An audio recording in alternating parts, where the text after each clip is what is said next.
Hello! Hello, nasa kabukiran ako dito sa Switzerland. Tingnan natin yung mga bahay. Electric ito, electric.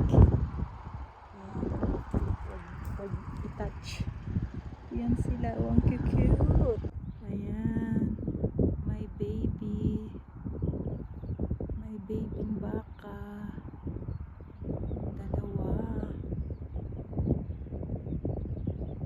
Ayan, marami silang babies. Wow. So calm dito. Sasakyan ko mag-ingay. Stop muna natin siya. Opla. Ayan. Ayan, yan yung bus dito. Kahit saang pulupalop ng Switzerland, may bus connection sila. Ayan ang field dito. Ayan. They are so calm. Kaya nare-relax ako kahit may trabaho ako.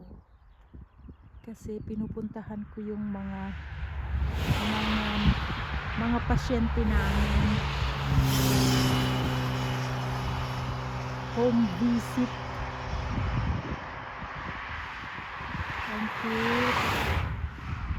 Home visit nila kung kailangan nila ang nursing care, nursing treat o kaya magbigay ng gamot, treatment o kaya nursing procedure. Yan.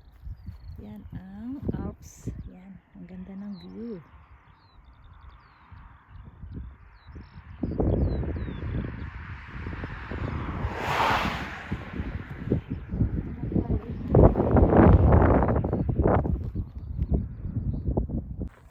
Dandelions. Yan.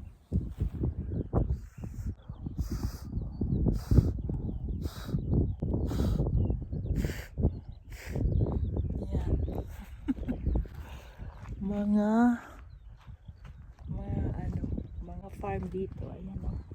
Yung red ay yung yellow is colza tawag nila, or ewan ko kung anong pangalan yan sa English. Ayan. Ako lang tao dito. Alas 11 pa yung pasyente ko, kaya hindi ko pa siya mapuntahan. So early. Ayan yung may doon. Ewan ko kung nakikita nyo. Doon. Ewan ko kung nakikita nyo dyan. Diretso dyan sa may puti. May puti doon. Yun is Geneva. Geneva, nandyan yung mga international organizations. Yan yung fountain nila, famous fountain nila. Yan ang kanilang trademark dyan. At ayan ang mga Alps. Nandito nakikita din yung highest mountain of Europe. Ayan o, yung ewan ko nakikita nyo. Yan. Yung puti dyan. Highest mountain ng Europe. So kitang kita yan mga, ay hindi, sorry, hindi pala yun, nandito, ayan o, ayun, yung puti dyan, yan ang highest mountain ng Europe, that is called Mont Blanc. Yeah, kaya itong lake na yan is the largest lake in Europe din. Le Mans ang pangalan niya, lake. Ibig sabihin Le Mans is lake. German name ng German na word ng lake is Le Mans. Yeah. Lake of lake. Lake. Yan, tapos ayan yung antena. Diyan kami nag-i-ski pagka winter. Diyan ako natutong mag-ski. Tahimik lang ang buhay dito sa Switzerland.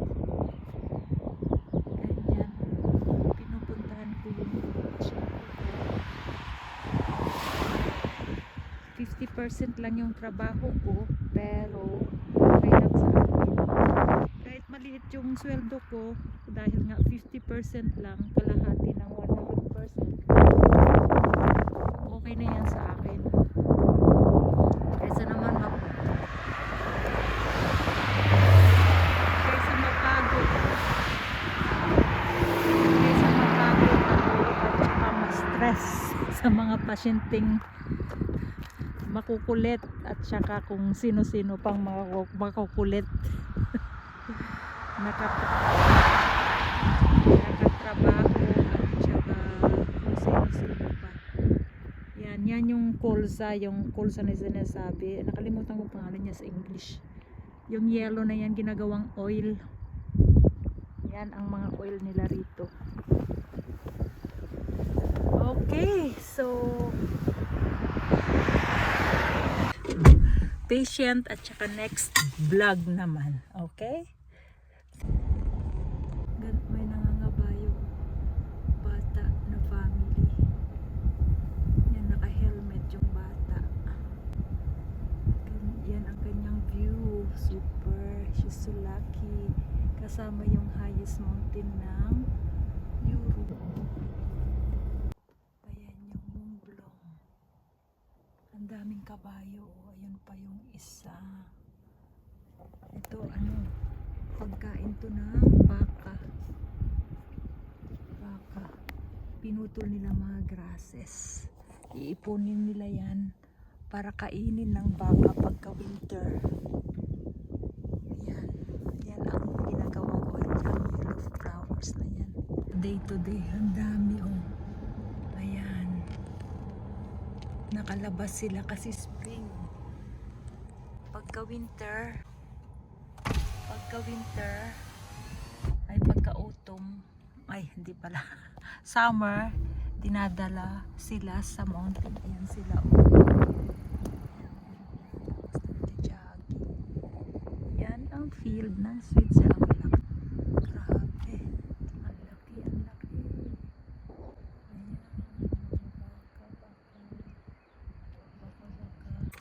Next patient at saka next vlog naman. Okay? Thank you for watching. Bye.